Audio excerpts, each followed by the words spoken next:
श्री स्वामी समर्थ सर्वांना। तर आज आपण बनवणार आहे गव्हाच्या पिठाच्या चपात्या। ठीक आहे, तर त्याच्यासाठी आपल्या चपात्या एकदम मऊ लुसलुशीत अशा टम्म फुगलेल्या कशा पाहिजे त्याची ही परफेक्ट रेसिपी आहे। तर व्हिडिओ पूर्ण पहा। ठीक आहे, आणि 2-3 आपल्या चुका आहेत त्या पण एक काळजी घ्यायची आहे त्यांची की त्या करायच्या नाहीत। ठीक आहे, ते इथं मी घेतलेलं आहे थोडंसं मीठ आणि पाणी। ठीक आहे, 1 ग्लास पाणी घेतलेलं आहे आणि थोडंसं मीठ घेतलेलं आहे। चपातीला जर मीठ असेल तर चवीला खूप छान लागते, म्हणून चपातीमध्ये नेहमी मीठ टाकायचं। आणि इथं मी पीठ चाळून घेत आहे। आणि नेहमी आपण चपाती करताना 3 गोष्टींची काळजी घ्यायची आहे। तर एकदम आपल्याला पाणी त्याच्यात मिक्स करायचं नाही।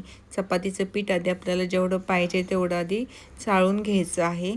जर चपाती तुम्हाला फुगलेली पाहिजे तर पीठ नेहमी चाळूनच घ्यायचं आहे। पीठ चाळून घेतल्यामुळे आपली चपाती मऊ राहते, चांगली फुगते आणि 5-6 तास चांगली मऊ राहते, म्हणजे जास्तच वेळ राहते जर आपण व्यवस्थित त्याला ठेवलं तर।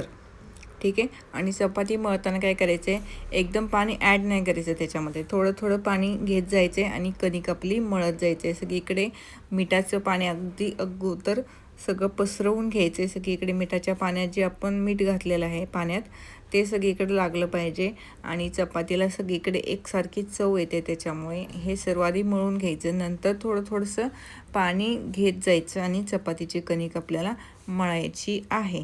ठीक आहे, त्याच्यामुळे काय होतं, थोडं पाणी घेतल्याने चपातीत पाणी खूप सारं मुरतं, त्याच्यामुळे थोडं पाणी घ्यायचं।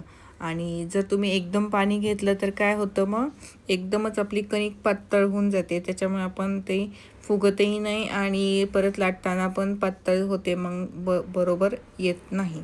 ठीक आहे, तर असं करून थोडं पाणी ॲड करत जायचे आणि कणिक मळत जायचं। तर एवढी कणिक मळायला मला गेलेला आहे वेळ जवळजवळ 10 मिनटे। ठीक आहे, तर कारण काय होतं, जर आपण कणिक चांगली मळली आणि व्यवस्थित ठेवली 10 मिनटं तिला ठेवायची आहे अशी झाकून। ठीक आहे, तर आपली कणिक मळून झालेली आहे, याच्यामध्ये तेल वगैरे काही घातलेलं नाही मी, तर तेलाचा वापर आपल्याला नंतर करायचा आहे। तर आधी आपण काय करायचं, कणिक प्रॉपर मळून घ्यायची आहे। ठीक आहे, आणि इथं मी घेतलेलं आहे 4 वाटी गव्हाचं पीठ घेतलेलं आहे आणि 2 ग्लास पाणी घेतलेलं आहे, तर एकदम त्यातलं अर्धा कप पाणी एवढं शिल्लक राहिलेलं आहे। ठीक आहे, आणि जर तुम्ही आपल्या पेजवर नवीन असाल ना तर चॅनलला सबस्क्राईब करा, अशाच नवनवीन रेसिपी आणि टिप्स तुम्हाला माझ्यासोबत नक्की भेटतील। तर हे अशी मी कणिक झाकून ठेवलेली आहे 10 मिनटं।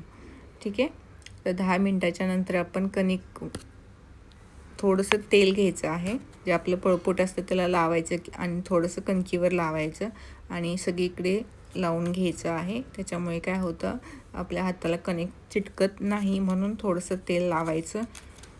ठीक आहे, अशा प्रकारे तेल लावून घ्यायचं आणि नंतर त्याचे आपल्याला गोळे काढून घ्यायचे आहेत। गोळे आपण आपल्या आवडीनुसार काढू शकता, म्हणजे कुणाच्या चपात्या मोठ्या असतात तर कुणाच्या एकदमच छोट्या असतात, तर माझ्या जरा मीडियम साईजच्या आहेत, जास्त छोट्या पण नाहीत आणि जास्त मोठ्या पण नाहीत, त्याच्यामुळे मी मीडियम साईजचे इथं गोळे काढून घेतलेले आहेत। नंतर त्याला थोडंसं पीठ लावून घ्यायचं आहे, नंतर ते बेलण्यानं लाटून घ्यायचं आहे, त्याच्यावरती नंतर तेल लावू शकता, तेल लावायचंच आहे। जर फुगलेली चपाती पाहिजे तर आतमध्ये तेल लावायचं आणि थोडंसं पीठ टाकलं तरी चालतं, पण मी तेलच लावते, फक्त पीठ टाकत नाही।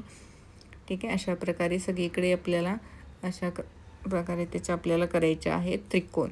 ठीक आहे, तर माझी ही पद्धत आहे, तर मी ह्या पद्धतीने बनवते। तर माझी मम्मी पण याच पद्धतीने करते चपात्या, तिच्या पण खूप अशा चपात्या मोठ्या असतात आणि एकदम मऊ राहतात। ठीक आहे, ती पण एवढं तेल मी लावलं नाही, एवढं पण ती लावत नाही, खूप कमी तेल लावते। ठीक आहे, अशी जर फोल्ड झाली चपाती तर टेन्शन घ्यायचं नाही, लगेच काढायची नाही, तर काय होतं, चिपकते आपल्या लाटण्याच्या नादामध्ये चिपकून राहते, मग परत इथं जाड होते, मग फुगत नाही। ठीक आहे, तर अशा प्रकारे इथे मी चपाती लाटून घेतलेली आहे आणि पाहू शकता माझा जो पळपूट आहे ना जरासा छोटा आहे आणि चपाती त्याच्या पूर्ण बाहेर गेलेली आहे। आता ही चपाती आपली रेडी झालेली आहे, तर हिला आपण आता भाजून घेऊया। ठीक आहे, अशा प्रकारे। तर जर तुम्ही आपल्या पेजवर नवीन असाल तर कृपया करून व्हिडिओला लाईक करा, व्हिडिओ पूर्ण पहा आणि मऊ लुसलुशीत चपात्या कशा बनवायच्या हे आपण या व्हिडिओमध्ये आज पाहणार आहोत. व्हिडिओ आपला अर्धा होत आलेला आहे. तर चपाती जर कुठं समजा लेयर्स निघाली असेल तर तिथं फुटते. मग काय करायचं, एका उलताण्याने किंवा आपलं जे बेलणं असतं त्याने काय करायचं, तिला तिथंच दाबून ठेवायचं आणि मग चपाती आपली फुगते. पण जास्त वेळ दाबून नाही ठेवायचं. जास्त वेळ दाबून ठेवलं तर आपली चपाती खालून करपू शकते. ठीक आहे. तर अशा प्रकारे मी बाकीच्या पण चपात्या करून घेतलेल्या आहेत. चपाती लाटताना काय करायचं, कधी पण एका बाजूने चपाती नाही लाटायची, तर दोन्ही बाजूनं आलटून पलटून चपाती लाटायची आणि एकसारखी चपाती झाली पाहिजे.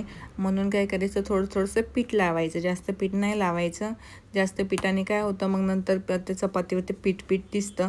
तर म्हणून कमी पीठ लावायचं. कमी पीठ लावलं की आपल्याला तेल पण कमी लागतं. ठीक आहे. अशा प्रकारे मी ही दुसरी चपाती पण लाटून घेतलेली आहे आणि मी चपाती एका बाजूला बनवलेल्या आहेत आणि गॅस शेगडी माझी दुसऱ्या किचनवर आहे, तर तिथं मी चपाती भाजून घेतलेली आहे आणि आपण जे रेसिपी पाहिलेली आहे ते दुसऱ्या टेबलवर मी बनवलेली आहे. ठीक आहे. तर अशा प्रकारे आपल्या चपात्या इथं होत आलेल्या आहेत रेडी. आणि चपात्या पाहू शकता चांगल्या फुगलेल्या आहेत. कुठं थोड्याशा बाकी आहेत, पण थोडंफार एवढं तेवढं चालतं. ठीक आहे. तर कधी काय होतं, कधी घाईमध्ये चपात्या बनवल्या ना आणि स्पेशल टाईम काढून बनवल्या तर थोड्याफार कमी फुगतात आणि एकदम घाईमध्ये बनवलं की मग सगळ्या फुगतात टम्म अशा. ठीक आहे. तर वेदांत आमचा बोलतो, मम्मी तू चपातीला फुगूनच देत नाही, लगेच तिला उलटी पलटी करतो. त्याच्यामुळे त्याला आवडतं अशी चपाती फुगलेली. फुगू दे बोलतो. मग वरती तसेच फुगत राहिली तर खाली करपून जाईल. ठीक आहे. म्हणून काय करायचं, जास्त हे करायचं नाही. दोन्ही बाजूने एकसारखी भाजून घ्यायची फक्त आपल्याला. आणि चपाती जर मऊ पाहिजे असेल तर फास्ट गॅसवर भाजायची. तर लो गॅसवर भाजली तर ती वातट होते, मग ती जास्त मऊ राहत नाही आणि ती खायला पण अशी कडक लागते. ठीक आहे. तर चपात्या झाल्याच्या नंतर आपण काय करायचे, चपात्यांना 10 मिनटं थंड करून घ्यायचं. ठीक आहे. एकदम गरम डब्यात भरून नाही ठेवायच्या. तर 10 मिनटं थंड करून घ्यायच्या. थोडेसे कोमट गरम असतील त्याच वेळेस आपल्याला अशा स्टीलच्या डब्यामध्ये भरून ठेवायच्या आहेत. प्लास्टिकचा डबा जास्त करून प्लास्टिक वापरायचं बंद करायचं आहे. तर स्टीलच्या डब्यामध्ये, स्टीलचा जो फायबरचे वगैरे डबे असतात ते वापरू शकता. त्या डब्यामध्ये स्टोअर करून ठेवायचं. 5-6 तास आरामात मऊ राहतात. Thanks for watching.